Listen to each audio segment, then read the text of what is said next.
I'm number one on the kill list for Iran. All of us want to kill you.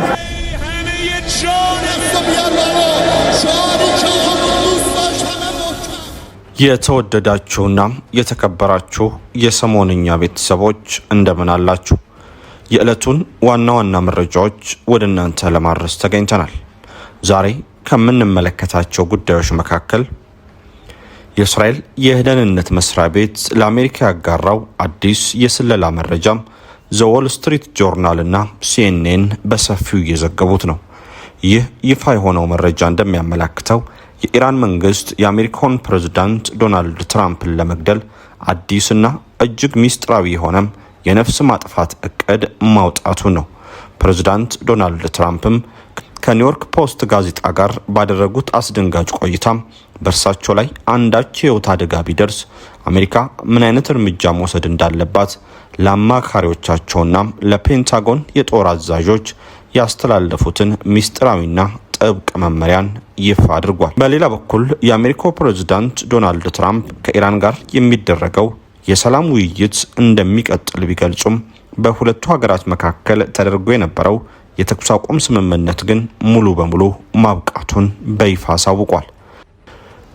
ከግሪክ ወደ ጀርመን በመጓዝ ላይ በነበረው የሪያን ኤር አውሮፕላን መስኮት በመሰበሩ ምክንያት የአንድ መንገደኛም ራስና ትከሻም ወደ ውጭ ተስቦ ስለመውጣቱም የምንነግራችኋለን። እስከ ፍጻሜው ላይክ፣ ሼር እና ሰብስክራይብ እያደረጋችሁ አብራችሁን ቆዩ። በማይታመን ዋጋ በቡልጋሪያ አፍሪካ ህብረት አጠገብ በካሬ 89 ሺህ ብር ብቻ ታላቅ ቅናሽ አዘጋጅተን ብቅ ብለናል። ለ10 ደንበኞች ብቻ የሚቆይ ባለ 1 መኝታ 81 ካሬ 100% ለሚከፍሉ በ5.5 ሚሊዮን ብር በቅድመ ክፍያ 7 ሚሊዮን ብር ሲሆን 10% ቅድመ ክፍያው 700 ሺህ ብር። 111 ካሬ 100% ለሚከፍሉ 7.8 ሚሊዮን ብር በቅድመ ክፍያ 9.8 ሚሊዮን ብር ሲሆን 10% ቅድመ ክፍያው 900 ሺህ ብር። ባለ 3 መኝታ 134 ካሬ 100% ለሚከፍሉ 9.4 ሚሊዮን ብር በቅድመ ክፍያ በ12 ሚሊዮን ብር 10% ቅድመ ክፍያው 1.2 ሚሊዮን ብር። በአጭር ጊዜ ውስጥ በርካታ ቅንጡ አፓርትመንቶችን ለደንበኞች በማስረከብ የምስጋና ምስክርነት ያገኘው ታማኙ ድርጅታችን አሁን ደግሞ ከ20 ካሬ ጀምሮ የንግድ ሱቅ አማራጮችንም ይዘንሎት መጥተናል። ምን ይጠብቃሉ? አሁኑኑ በ0990 1500 08 ላይ በመደወል ይመዝገቡ። ትራምፕን ለመግደል የወጣው የኢራን እቅድ እኔ ከሞትኩ ኢራንን አጥፏት። በአሜሪካና በኢራን መካከል ያለው ወታደራዊና ዲፕሎማሲያዊ ውጥረት ከምንጊዜውም በላይ በከረረበት በዚህ ወቅት የእስራኤል የደህንነት መስሪያ ቤት ለአሜሪካ ያጋራው አዲስ የስለላ መረጃም ዘ ዎል ስትሪት ጆርናል እና ሲኤንኤን በሰፊው ዘግበውታል። ይህ ይፋ የሆነው መረጃ እንደሚያመላክተው የኢራን መንግስት የአሜሪካውን ፕሬዝዳንት ዶናልድ ትራምፕን ለመግደል አዲስና እጅግ ሚስጥራዊ የሆነ የነፍስ ማጥፋት እቅድ ማውጣቱ ነው። ይህ የደህንነት ስጋት በሁለቱ ሀገራት መካከል ለሳምንታት የዘለቀውን የተኩስ አቁም ስምምነት ሙሉ ለሙሉ ያፈረሰ ሲሆን ቀጠናውን ወደ ከፋ የጦርነት ቀውስ ውስጥ ከቶታል። ፕሬዝዳንት ዶናልድ ትራምፕ በቱርክ አንካራ በተካሄደው የኔቶ መሪዎች ጉባኤ ላይ ለጋዜጠኞች በሰጡት ይፋዊ መግለጫም እርሳቸው የቴህራን ቁጥር 1 የነፍስ ማጥፋት ኢላማ መሆናቸውን በይፋ አረጋግጧል።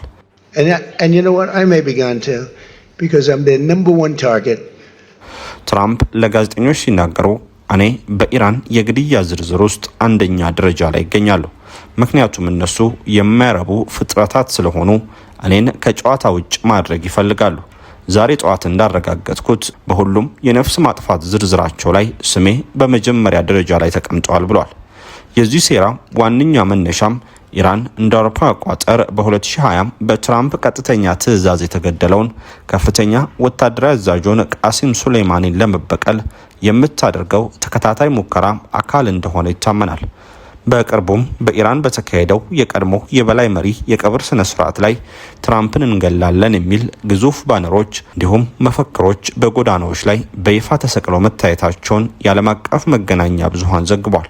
ይህን ተከታታይ የስጋት መረጃ ተከትሎ ፕሬዝዳንት ዶናልድ ትራምፕ ከኒውዮርክ ፖስት ጋዜጣ ጋር ባደረጉት አስደንጋጭ ቆይታ በእርሳቸው ላይ አንዳች አይነት የህይወት አደጋ ቢደርስ አሜሪካ ምን አይነት እርምጃ መውሰድ እንዳለባት ለአማካሪዎቻቸውና ለፔንታጎን የጦር አዛዦች ያስተላለፉትን ሚስጥራዊና ጥብቅ መመሪያ ይፋ አድርጓል። ትራምፕ በቁጣ ተሞልተው ያስተላለፉትን ትዕዛዝ ሲያብራሩ በእኔ ላይ አንዳች ነገር ቢፈጠርና የቴህራን አገዛዝ እኔን ለመግደል ቢሳካለት መላዋን ኢራን ከዚህ ቀደም አይታ በማታውቀው የኃይል ደረጃ በቦምብ እንድታጋዩአትና እንድትደመስሷት ግልጽና የማይታጠፍ መመሪያን ትቻለሁ። ኢራን የምትባል ሀገር ከምድረ ገጽ ሙሉ ለሙሉ እንድትጠፋ ይደረጋል ሲሉ ተናግሯል ዶናልድ ትራምፕ። ይህ የትራምፕ የቁጣ መግለጫ ዝም ብሎ የቃላት ዛቻ ብቻ እንዳልሆነም የዋይት ሀውስ የውስጥ አዋቂዎች ይናገራሉ። ፕሬዝዳንቱ ይህንን ትዕዛዝ ያስተላለፉት የአሜሪካ ጦር በማንኛውም ሰዓት ወደ ከፍተኛ ውጊያ ለመግባት ዝግጁ በሆነበት ወቅት ነው። በአሁኑ ሰዓት የአሜሪካ የባህር ኃይል ጦር መርከቦችና የጦር አውሮፕላኖች በኢራን ወታደራዊ ተቋማት ላይ ያነጣጠረ ጥቃት ለመሰንዘር በተጠንቀቅ ላይ ይገኛሉ። እንደ የእስራኤል መገናኛ ብዙሃንና የአሜሪካ ባለስልጣናት ገለጻም የእስራኤል ጠቅላይ ሚኒስትር ቤንያሚን ኔታንያሁ ይህንን አዲስ የስለላ መረጃም ለአሜሪካ ያጋሩት በሁለቱ መሪዎች መካከል የተፈጠረውን ዲፕሎማሲያዊ ግንኙነት ይበልጥ ለማጠናከርና አሜሪካ በቴህራን ላይ ጠንከር ያለ ወታደራዊ አቋም እንድትይዝ ለማድረግ ነው ተብሏል። መረጃው ይፋ ከሆነ በኋላም የፕሬዝዳንቱ የደህንነት ጥበቃ ቡድን ሴክሬት ሰርቪስ እጅግ ከፍተኛ ጥንቃቄ ማድረግን ጀምሯል። ፕሬዝዳንት ትራምፕ ከኔቶ ጉባኤ ወደ ዋሽንግተን በተመለሱበት ወቅት በኳታር መንግስት የተበረከተላቸውን አዲስና ዘመናዊ ኤርፎርስ ዋን የጦር አውሮፕላን ትተው በአሮጌው ሞዴል አውሮፕላን ለመጓዝ መገደዳቸው የደህንነት ስጋቱ ምን ያክል ከባድ እንደነበር ያሳያል። በበረራው ወቅትም ጋዜጠኞች የአውሮፕላኑን መስኮቶች ሙሉ ለሙሉ እንዲዘጉ የተደረገ ሲሆን ትራምፕም በረራው አደገኛ ሊሆን እንደሚችል ፍንጭን ሰጥተው ነበር። በአሁኑ ወቅት በሆርሙዝ የባህር ወሽመጥ ላይ የንግድ መርከቦች ጥቃት መድረሳቸውን ተከትሎም አሜሪካ በኢራን ውስጥ በሚገኙ ከ170 በላይ ወታደራዊና የራዳር ጣቢያዎች ላይ ከፍተኛ የአየር ድብደባን ፈጽማለች። ኢራንም በበኩሏ በአካባቢው በሚገኙ የአሜሪካ የጦር ሰፈሮች ላይ የአጸፋ ሚሳኤሎችን ተኩሳለች። ምንም እንኳን የዋይት ሀውስ ባለስልጣናት ከቴህራን ጋር ከትዕይንት በስተጀርባም የኒውክሌር ድርድር ለማድረግ ዲፕሎማሲያዊ ጥረት እያደረጉ መሆኑን ቢገልጹም የትራምፕ ኢራንን በቦምብ ማጋየት ሚስጥራዊ ትዕዛዝ ግን ቀጠናውን በማንኛውም ሰዓት ወደማይመለስ አጠቃላይ የዓለም ጦርነት ሊከት የሚችል ትልቅ ፈንጂ ሆኖ ተቀምጧል። የተኩስ አቁሙ ፈርሷል፣ ድርድሩ ግን ይቀጥላል። ግራ የተጋቡት ዶናልድ ትራምፕ። አሜሪካና ኢራን ንግግሮችን ለመቀጠል ተስማምተዋል። ዶናልድ ትራምፕ ግን የተኩስ አቁም ስምምነቱ ማብቃቱን እያሳወቁ ነው። የአሜሪካው ፕሬዝዳንት ዶናልድ ትራምፕ ከኢራን ጋር የሚደረገው የሰላም ውይይት እንደሚቀጥል ቢገልጹም በሁለቱ ሀገራት መካከል ተደርሶ የነበረው የተኩስ አቁም ስምምነት ግን ሙሉ ለሙሉ ማብቃቱን በይፋ አሳውቋል።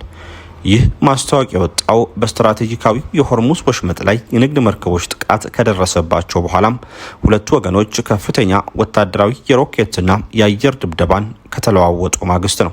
ፕሬዝዳንት ዶናልድ ትራምፕ በራሳቸው የትሩዝ ሶሻል ገጽ ላይ ባስተላለፉት መልእክት የኢራን እስላማዊ ሪፐብሊክ የዲፕሎማሲ ንግግሮችን ለመቀጠል ጥያቄ ማቅረቧንና አሜሪካም በዚህ መስማማቷን ገልጿል።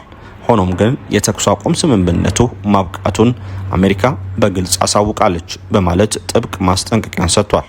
ትራምፕ ከቀናት በፊት በአንካራ በተካሄደው የኔቶ ጉባኤ ላይ የኢራንን መሪዎች በጽኑ መተቸታቸውና ውይይቱን የጊዜ ማባከኛ ማለታቸው ይታወሳል። በሰኔ ወር አጋማሽ ላይ በፈረንሳይ በሁለቱ ሀገራት መካከል የተፈረመው ባለ 14 ነጥብ የመግባቢያ ስምምነት ለ60 ቀናት የሚቆይ የተኩስ አቁምና የሆርሙዝ ወሽመጥ በነጻነት እንዲከፈት የሚደነግግ ነበር። ነገር ግን በዚህ ሳምንት የኢራን ታጣቂዎች በሳውዲና በኳታር የነዳጅ ጫኝ መርከቦች ላይ ጥቃት ማድረሳቸውን ተከትሎ አሜሪካ በኢራን የባህር ዳርቻዎች ላይ ከ170 በላይ የጦር ኢላማዎችን ደብድባለች። ኢራንም በበኩሏ በባህረ ሰላጤው ሀገራት በሚገኙ የአሜሪካ የጦር ሰፈሮች ላይ የሚሳኤልና የድሮን አጸፋዊ ጥቃትን ሰንዝራለች። የጦርነቱን መባባስ ለመክታትና ዲፕሎማሲያዊ መስመሩን ለማዳን የኳታር አደራዳሪዎች በአሁኑ ወቅት በቴህራን ተገኝተው ውይይት እያደረጉ ይገኛሉ። አሜሪካ የኒውክሌርና የሰላም ድርድሩ ከመጀመሩ በፊት በሆርሙዝ ወሽመጥ ላይ የንግድ መርከቦች በሰላም የመንቀሳቀስ ዋስትናም ሊሰጣቸው እንደሚገባ በቅድመ ሁኔታነት አስቀምጣለች። ሁኔታው በአሁኑ ወቅት በከፍተኛ ውጥረት የነገሰበት ሲሆን ቀጣዩ የሁለቱ ሀገራት የሰላም ንግግር በስዊዘርላንድ ሊካሄድ እንደሚችል ዲፕሎማሲያዊ ምንጮች እየጠቆሙ ነው። አስደንጋጩ የአውሮፕላን አደጋ በግሪክ የአየር ክልል ውስጥ በበረራ ላይ በነበረ የመንገደኞች አውሮፕላን ላይ አስደንጋጭ አደጋ ተከስቷል። ከግሪክ ወደ ጀርመን በመጓዝ ላይ በነበረው የራያን ኤር አውሮፕላን መስኮት በመሰበሩ ምክንያት የአንድ መንገደኛ ራስና ትከሻም ወደ ውጭ ተስቦ መውጣቱ ተሰምቷል። በቦታው የነበሩ ጋዜጠኞችና የሬዲዮ ጣቢያዎች እንደዘገቡት አውሮፕላኑ ከግሪክ ተሰሎንቄ ከተማም አየር ማረፊያ ተነስቶ ጥቂት ደቂቃዎችን እንደተጓዘም ድንገተኛ ፍንዳታ መሰል ድምጽ ተሰምቷል። በዚህ ምክንያት የአውሮፕላኑ የውስጥ ግፊት በመቀነሱ የአንድ የ61 ዓመት ሰርቢያዊ መንገደኛ አካል በመስኮቱ በኩል ወደ ውጭ ሊሳብ ችሏል። የዓይን እማኞችን ቃል በመጥቀስ የሬዲዮ ተሰሎንቄ ጋዜጠኛ በሰጠው መግለጫም የሚከተለውም ብሏል። አውሮፕላኑ ወደ 20,000 ጫማ ከፍታ ላይ ሲደርስ ልክ የጎማ ፍንዳታ የሚመስል በጣም ከፍተኛ ድምጽ ተሰማ። ወዲያውኑ የአውሮፕላኑ የውስጥ አየር ግፊት በመቀነሱ በበረራ ላይ የነበሩ መንገደኞች መጮህና መሸበር ጀመሩ። በመስኮቱ አቅራቢያ ተቀምጦ የነበረው መንገደኛ ሙሉ ራሱ አንገቱና ትከሻው በመስኮቱ ቀዳዳ በኩል ወደ ውጭ ተስቦ ወጣ። እንደ ድል ሆኖ የወንበር ቀበቶውን አላወለቅም ነበር። በአቅራቢያ የነበሩ መንገደኞችና ባለቤቱ እግሩን አጥብቆ በመያዝ ወደ ውስጥ መልሰውታል ይላል። የራያን ኤር በሰጠው ይፋዊ መግለጫም ቦይንግ 737-800 አውሮፕላኑ የመስኮት መንገንጠል አደጋ ካጋጠመው በኋላም ወዲያውኑ ወደ ተነሳበት ተሰሎንቄ አየር ማረፊያ በሰላም ተመልሶ ማረፉን አረጋግጧል። ጉዳቱ የደረሰበት መንገደኛ በትከሻውና በአንገቱ አካባቢ ቀላል ጉዳት ደርሶበት የሕክምና እርዳታም ተደርጎለታል ይላል። የመጀመሪያ ደረጃ መረጃዎች እንደሚያመላክቱት የአደጋው መንስኤ የሆነው ከአውሮፕላኑ ሞተር ላይ የተገነጠለ አካል መስኮቱን በመምታቱ እንደሆነ ተገልጿል። በአሁኑ ወቅት የአውሮፓ አቪዬሽን ደህንነት ኤጀንሲና የአሜሪካ ብሔራዊ የትራንስፖርት ደህንነት ቦርድ በአደጋው ላይ ጥልቅ ምርመራ እያደረጉ ይገኛሉ።